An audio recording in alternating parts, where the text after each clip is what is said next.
Elliott in front. Now, what about that transmission? Bill Elliott's running that car with just a shifting lever. It's a Jericho transmission that we use on the road course, and it's not required to have a clutch.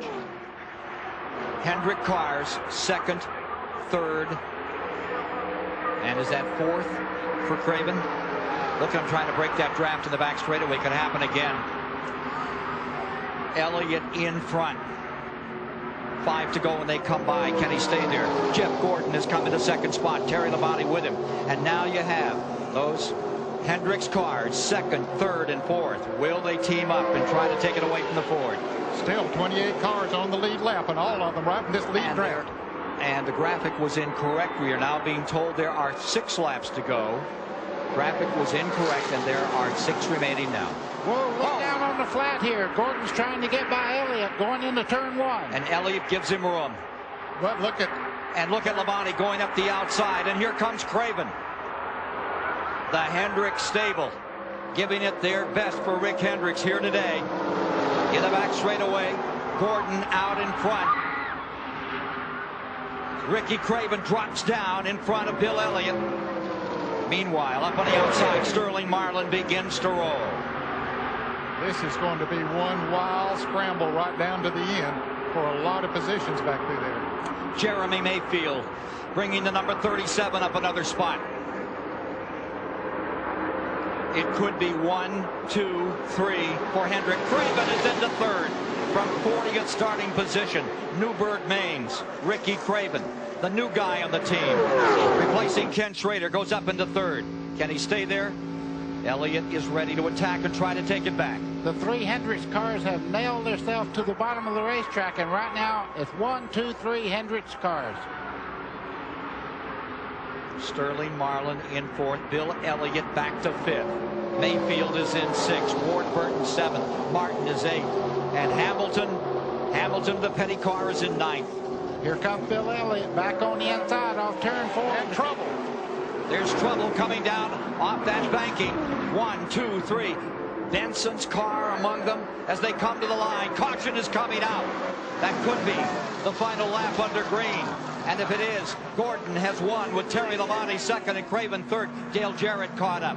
And there you see Kenny Wallace in that incident. Brett Bodine's number 11 is involved.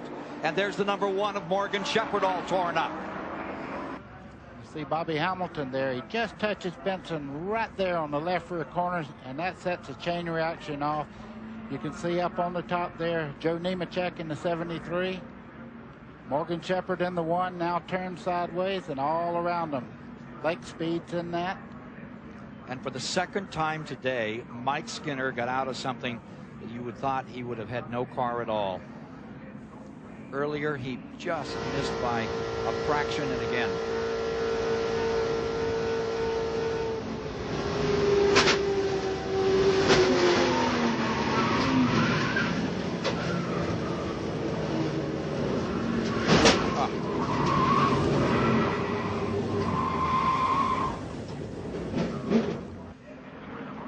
Jeff Gordon, young, loves the NBA, all pro sports, video games. Outspoken, aggressive. Terry Labonte, the quiet guy who likes to hunt and fish, would rather slide in the back door and not be seen. There they are, first and second of the Daytona 500. Kenny is almost a lap down, fought his way back into contention, and now to win the biggest race of all Winston Cup races, the Daytona 500. Jennifer Fry in the Washington Post wrote about the different style of these two people. The quiet one, Terry Labonte, the reserved conservative, and Jeff Gordon, the young and flashy one. Jennifer couldn't have hit it better, and they couldn't have hit it better. Look at them lining up to come across. Checkers and yellow. And Terry Labonte pulls up, and here comes the 25 car up. This reminds me of the 24 Hours of Daytona, the year the Ferraris won it. First, second, and third, and they lined up across the line. We've never seen it. One year we did, I believe the Porsches did it, but never in a stock car race. This is a first. Riding with Ralph, or rather riding with Jeff Gordon here as he heads for victory lane. Let's go quickly to Ralph Shaheen. Well, we're down here with Bill Elliott. Bill, quite a finish, but you had problems with the clutch. Did that cost you at the end? Well, it kind of hurt. It really didn't cost us, you know, whenever Jeff and Terry and Ricky hooked up, I was history. I mean, I knew it. I was a sitting duck, everything. But I got to hand it to these McDonald's guys. They did a heck of a job. You know, Amoco Reese's, New Holland, Coca-Cola, all just pitched in there and really made my year come together. Super 8's on the car this day. And I'm telling you what, I'm just tickled to get through it, and we'll go to Rockingham next week. And it could be a good year for Bill Elliott. It looks like he's back on track. Mike Joy in Victory Lane. He has been here for the Pepsi 400, the Busch Clash, the Twin 125, everything you could win in a Winston Cup car. And now he's on the cell phone to Rick Hendrick. On the phone to Charlotte, North Carolina. And if I can get there, we'll listen in. Did I tell you what we're going to do or what? I told you, man. Hey, I got to go talk to the world here, buddy. Thank you so much. We love you, and this one's for you, man. All right, thanks. Woo! Jeff Gordon, come on out here. Yes. Winner of the Daytona 500, youngest driver to do it. Oh, yeah. How many Winston Cup drivers carry a cell phone in their car? Well, they handed it to me right as I came to Victory Lane, and that's the first person I want to talk to anyway. No offense, Mike, but okay. This one's for Rick Hendrick. 1, 2, 3. That is so awesome. Thank you, God. Oh my goodness. When you were deep in that field and you were trying to get everybody to line up because you could pull them to the front, if you could get back there, how tough, how frustrating was that to be mired back there? Well, you know, it was real frustrating. I mean, I was sitting back there, you know, and I couldn't get anybody to work with me there for a little while. And, you know, it's just really, really tough to get up through there. And I was just real patient. And I just prayed to God that, you know, hey, you know, if I'm going to glorify you on this day, you got to give me a caution. And the caution came out. So this one certainly is for God.